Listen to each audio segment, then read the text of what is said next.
и благодаря ви, че сте в галерия Лоран на новия адрес на улица Мариин Дринов 30. Това е втората изложба на Васил Стоилов, която ние организираме. Разбира се, трябва да минат няколко години, за да можем да съберем всичките тези картини, защото за разлика от Анелия, която работи в Националната галерия, и тя, когато реши, може да направи всякаква изложба на всеки един художник. Просто отива в депото, добре подреденото депо на Националната галерия, вади картините и ги избира за една изложба, докато ние трябва в години да ги събираме, за да стигнем до една такава изложба. Голяма чест и привилегия за мен е да направя тази изложба, да организирам всичко това. Разбира се, много хора ми помагаха за това да се случи. И сега искам да дам думата на Анелия Николаева да ви каже няколко думи за Васил Стоилов. Благодаря. Добър вечер от мен. Винаги е интересно да се върнеш към автори, с които си работил. Всеки случай винаги съм смятала, че аз съм изгледала целия Васил Стоилов за целия си живот. Обаче известно е, че за нашата история на изкуството Васил Стоилов е от авторите, които са наистина много плодовити и всеки път е интересно да се срещнеш с непозната работа. Факт е, че аз изнесах основно, разбира се с помощ от колеги, голямата ретроспективна изложба, която се случи през 2004 година по случай неговия юбилей от рождението. И тогава имах възможността действително да се запознае с на практика неговия цял творчески път, от първите му ученически рисунки до последните, на практика доста стабилни акварели, които той някъде малко преди да си отиде през 90-та година дарява на фонда, живописния фонд на галерията в Велико Търново. Така или иначе, всяка нова комбинация от картини прави една нова, необичайна среща с даден автор. Така и тази вечер с изложбата на Васил Стоилов. Невероятно качествени неща.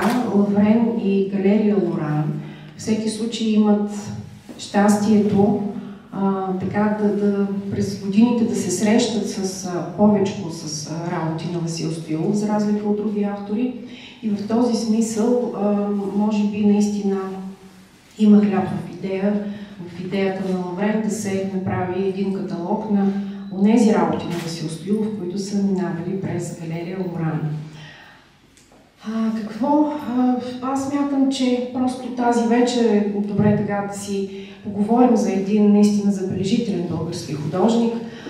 Художник, който безспорно така се нарежда сред най-големите фигури като цяло в българската култура, защото Васил Стоилов не е просто само акварелист или живописец. Неговото присъствие изобщо в културния небосклон на България от първата половина на 20 века и всъщност и след това остава действително забележително. Той има доста сериозен дан, е включил в културния живот на Велико Търново, след като се оказва, така да се каже, първия съосновател на факултета по изобразителни изкуства в града. Не случайно в този ред на мисли тук имаме доста мотиви от Търново, защото това е града, с който на практика Васил Стоилов е много тясно свързан и емоционално, и в този смисъл и биографично. Може би трябва да отбележа, че сред нас са работи, които са на практика, що се касае за така хронологична постановка на неговото творчество, това са повече късни негови неща. Разбира се, изследователите и така моя милост в това число Смятаме, че неговата най-стабилна сила е в годините, края на 20-те, 30-те и може би до средата на 40-те години. Тук имаме няколко образеца от това време, но и в късния Стоилов, в който по някакъв начин сякаш рутината наделява, все пак ние виждаме една много стабилна, много, така да кажем, вече извървяна пътека. И в този смисъл, дори късните и с по-така изчистена, по-прекалена, може би, звучност на цвета пейзажи, работите на Васил Стоилов, разбира се, стоят много така аргументирано. Това, което трябва да отбележим или по-скоро да си припомним е, че сега, както отново излиза една така мода на патриотично националистични настроения, бих казала, че в един така важен етап от своето творчество Васил Стоилов се включва през 30-те и 40-те години наистина в една много солидна тенденция в българската култура изобщо, не само в пластичните изкуства, свързана с идеята за родното изкуство, с идеята за националното изкуство. Така, термина национално обагрено изкуство като цяло можем да срещнем в страшно много така, и изкуствоведски и критически материали от тогавашното време. Всеки по различен начин, разбира се, вижда реализацията в пластичен материал на тази идея, но ето Васил Стоилов е един от хората, които много плътно изследват всъщност по не толкова по мода, а по-скоро вътрешно убеждение. Може би знаете, Васил Стоилов израства в село Герман, в семейството на свещеник. Самия той в ранните си дневници, т.е. ученическите си дневници, споделя колко му е тясно на село. Всъщност, цялата му нагласа със света, още в ранните му години издава един широк поглед, една философска нагласа изобщо за това къде се намира човека в Вселената, в космоса, в Бога. И изобщо като цяло той през целия си път на практика се вълнува изобщо от езотериката, не случайно става масон. И в този смисъл всички тези сложни въпроси на битието под една или друга форма се показват през неговата живопис. Аз не бих говорила за качеството му на живописец, на изключителен виртуозен акварелист.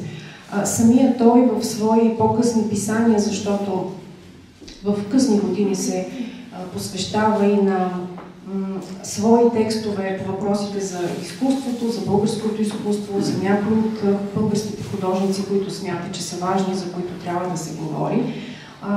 По отношение на българската живопис и акварела, той смята, че най-големият акварелист е Никола Маринов. При всички положения той е така черпал с пълни шепи от високите образци, за които той вече е имал усет, имал е вкус. И когато е бил в Париж между 29 и 32 година, това, което на нас изследователите прави впечатление, че някак остава затворен за авангардните неща, които вижда и които са съвременни нему по това време. Това, което всъщност го вълнува, дори когато е в Париж, са отново родните сюжети, родната тематика по един много все пак интересен, необичаен за френската публика маниер на третиране и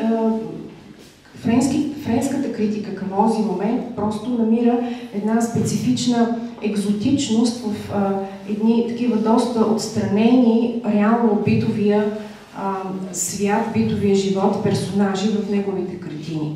Така или иначе, ние за съжаление имаме много малко образци от това време. То би било много любопитно за мен персонално, защото мисля, че ако се съберат повече от тези работи, това са отново в неговата специфична техника на акварел върху Той тогава открива казиновия груд, създавайки впечатление нарисувани върху мазилка. Тези работи от това време всъщност са носители на едно практика доста модерно мислене за пластичната форма и си мисля, че в този аспект Васил Стоилов все още не е бил разглеждан. И някак си, както и при майстора, апропо, ние някак оставаме на повърхностно пластично ниво за един модернизъм, едно ново виждане за правене на живопис, но всъщност отвъд външната пластична повърхност там трябва да се търсят сериозни философски пластове. Няма да правя лекция за Васил Стоилов. Аз много се радвам, че всъщност Лаврен преди малко каза, че публиката на изложбите с стари майстори винаги е така по-камерна. Не мисля, че тази вечер това е така. Благодаря ви и аз за вниманието и се радвам така следващите срещи при Лаврен отново да бъдат на тема големи български майстори. Благодаря ви.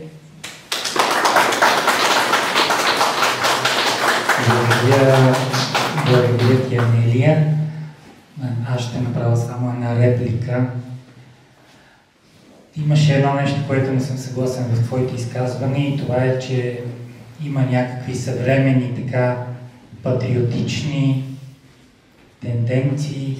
Аз бих казал, че това по-скоро са съвременният патриотизъм, по-скоро е толкова фалшив, колкото са и фалшивите картини на Васил Стоилов на пазара. Ние тук нямаме фалшиви картини. Движението за родно изкуство и българският патриотизъм от 30-40-те години е бил напълно автентичен и истински. И аз се надявам и за нас да дойдат такива времена, в които ние да бъдем заредени с един истински патриотизъм, нали, като вече си даваме ясно сметка, че това трябва да бъде свързано с нашия живот в една Европа. Искам да поздравя и Ваня, която намери успя да види моето съобщение, да дойде. Много съм щастлив, че тук сред нас днес е един модел на Васил Стоилов, една жена, която семейството и също е свързано с семейството на Васил Стоилов.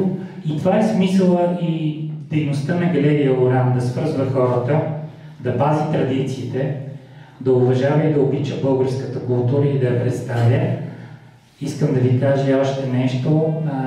Каня ви на чаша вино. Няма да правя продуктово позициониране на Кабатово, но ще кажа, че този импровизиран кетеринг все пак е семейен кетеринг. Зорница е направила всичко, специално за вас. Всичко е домашно. Заповядайте.